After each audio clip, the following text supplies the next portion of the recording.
আজকের দিনটা একটু অন্যরকম। সকাল থেকে বৃষ্টি হচ্ছিল, তারপরও কিন্তু মনটা আজকে ভীষণ ভালো লাগছিল।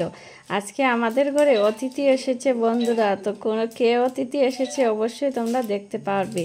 তো হ্যালো বন্ধুরা, সবাই কেমন আছো? আশা করি সবাই খুব ভালো আছো। আমি ত্রিপুরা থেকে চলে আসলাম নতুন একটা ব্লগে। তোমাদেরকে অনেক অনেক শুভেচ্ছা। এখন বাজে সকাল 8টা বন্ধুরা, আর কত বৃষ্টি হচ্ছে দেখো সকাল থেকে। আর সরি, 8টা নয়, এখন বাজে 10টা। আমি 8টার সময় ভিডিওটা করতে পারিনি, সকাল থেকে বৃষ্টি হচ্ছিল। ছেলে কিন্তু টিউশন থেকে চলে এসেছে, সাইকেলটা বাইরে দেখতে পেয়েছো। আর এইদিকে দেখো অতিথি হয়েছে আমার বোনপু, আমার বোনের ছেলে আর বোন এসেছে কালকে সন্ধ্যার সময় আমাদের বাড়িতে। আর আমাদের বাড়ি তো আমি আর আমার ছেলে থাকি, সব সময় নীরব নীরব হয়ে থাকে। আজকে কিন্তু চাঁদের হাট বসে গেছে। বোনপু কিন্তু খেলাধুলা করছে, ঘরের মধ্যে ভীষণ আনন্দ হচ্ছে। আর বৃষ্টির মধ্যে সবাই মিলে কিন্তু আমরা খুব মজা করছি ঘরের মধ্যে।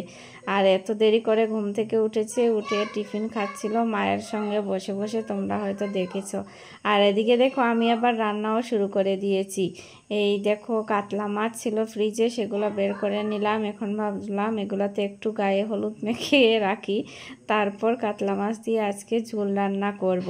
তো বেশি ভিডিও করতে পারছিলাম না, একটু একটু ভিডিও করেছি তোমাদের সাথে, সেটাই শেয়ার করছিলাম বন্ধুরা। তারপর কাতলা মাছগুলো আমি ভেজে নিয়েছিলাম, কাতলা মাছের ঝোল রান্না করেছিলাম, ডাল করেছিলাম, আর পটল ভাজি, তারপর আলু ভাজি, আর ছোট সোনার জন্য রান্না করেছিলাম ডিমের ঝোল। ও আবার মাছ খায় না।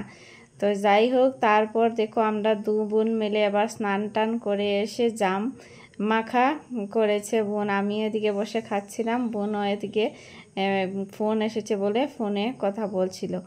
তারপর দেখো বন্ধুরা, এখন সন্ধ্যাবেলা আমরা সবাই বসে সিঙ্গারা খাচ্ছি। এই ছোট্টুর বাবা এসেছিল, মানে আমার বোনের বর এসেছিল সিঙ্গারা নিয়ে আমাদের জন্য। তো আমরা এখন খাবো না, ছোট্টু ঘুমেছিল, ঘুমের থেকে উঠে খাচ্ছে। তো আজকের জন্য